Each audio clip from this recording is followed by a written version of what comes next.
네, 아시아 경제 위클리 시간입니다. 아시아 경제 박병희 기자와 함께합니다. 기자님 안녕하세요. 예, 안녕하세요. 네, 글로벌 증시가 계속해서 급락세를 이어가고 있습니다. 스페인의 이탈리아, 또 은행들의 신용등급 강등 소식에 이어서 뱅크런 사태, 여러 가지 좀 우려들이 나오고 있는 상황인데요. 이런 가운데 시장의 공포지수가 급등했다는 소식도 있습니다. 자세히 좀 전해주시죠. 예, 일명 공포지수로 불리는 변동성 지수가 지난주 글로벌 증시에서 모두 지난해 12월 이후 최고치로 마감됐습니다. 네. 뉴욕시장 변동성 지수가 지난 한 주 동안 26%나 급등했는데 주간 상승률로는 지난해 9월 이후 최고 기록을 나타냈습니다.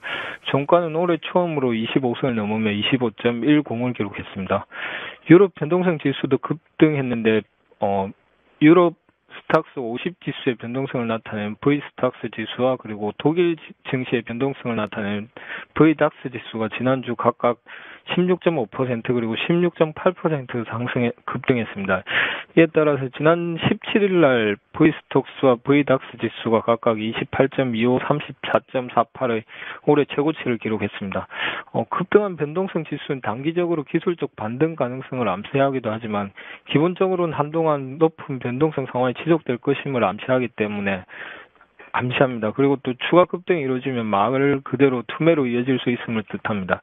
따라서 그리스의 유로존 탈퇴 불안감이 여전하고 스페인에서조차 뱅크런 조짐이 나타나고 있는 만큼 안전자산으로 쏠린 투자 심리는 한동안 이어질 것으로 예상되고 있습니다. 네, 변동성 지수가 지금 올해 최고치로 치솟고 있는 상황이기 때문에 당분간 이에 대한 우려 좀 커질 것으로 예상되고 있습니다. 이렇게 이제 시장이 불안하다 보니까 해결책에 좀 관심이 모아지고 있는데요. 유럽연합 정상들이 이번 주 긴급 회동을 갖고요. 또 지난 주말에는 G8 정상회의도 있었습니다. 투자자들이 이 부분에 좀 기대를 걸어도 될까요? 설명 좀 해주시죠. 예, 23일 벨기에 브뤼셀에서 유럽연합 특별 정상회의가 개최됩니다. 그리스와 스페인 문제 그리고 성장 전략에 대한 논의가 이루어질 것으로 예상됩니다. 네. 특히 이번 회의에 처음 참석하는 프랑스와 올랑드 프랑스 대통령은 독일이 반대하고 있는 유로본드 도입을 제안할 것으로 알려졌습니다. 올랑드는 지난 주말 열렸던 미국 대통령 별장이죠.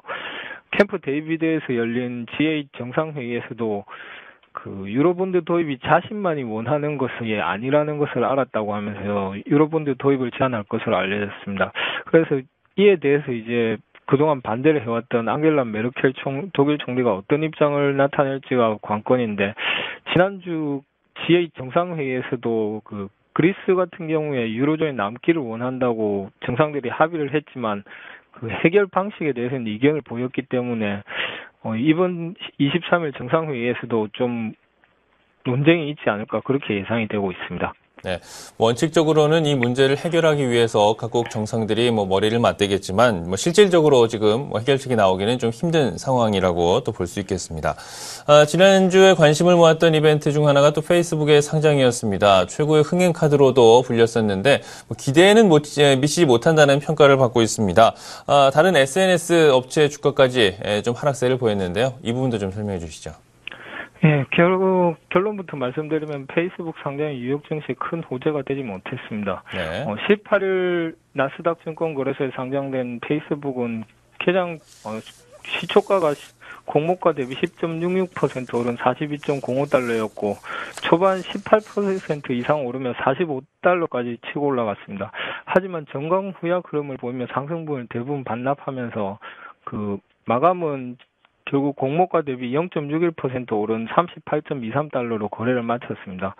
페이스북이 최근 몇 년간 가파른 성장세를 보이고 있지만 향후 성장 모멘텀에 대한 우려 등으로 주가에 거품이 끼어있다는 일부 지적이 있기 때문에 투자자들이 이에 부담을 느낀 것으로 보입니다. 페이스북이 다소 실망스러운 첫날 거래를 보이자 다른 소셜 네트워킹 업체 주식들도 급락하는 모습을 보였는데 페이스북의 온라인 소셜게임을 제공한 진가는 13.42%나 급락했고 링크드인과 그룹폰의 주가도 각각 5.7%, 6.7% 급락했습니다. 네. 뭐 흥행 카드로 기대는 했습니다만 기대에 미치지 못하는 모습, 또 이제 시장 상황과도 또 관련이 있을 것 같습니다. 이어서 이제 미국 시장에서 가장 또 관심을 받는 것이 JP 모건 체이스입니다. 지난주에 또 급락했는데요. 추가 손실 가능성도 제기되고 있습니다. 전망 소개해 주시죠. 네, JP 모건 체이스가 지난주 9.39% 추가 급락했습니다. 네. 지난주 5거래일 중 4거래일간 약세 마감했는데 손실을 공개했던 지난 10일 그러니까 그 다음날 11일 거래부터 시작해서 최근 6거래일 동안 JP 모건 체이스 주가는 무려 17.8%나 급락했습니다. 지난주 S&P 500 금융업종 지수도 JP 모건 앞세로 7.03%나 떨어졌습니다. JP 모건 체이스가 처음에 20억 달러 손실을 입었다고 발표했는데 뉴욕타임스는 30억 달러에 이를 수 있다고 했고 지난 주말엔 또 월스트리트 저널이 50억 달러의 손실 규모가 이를 수 있다고 경고했습니다.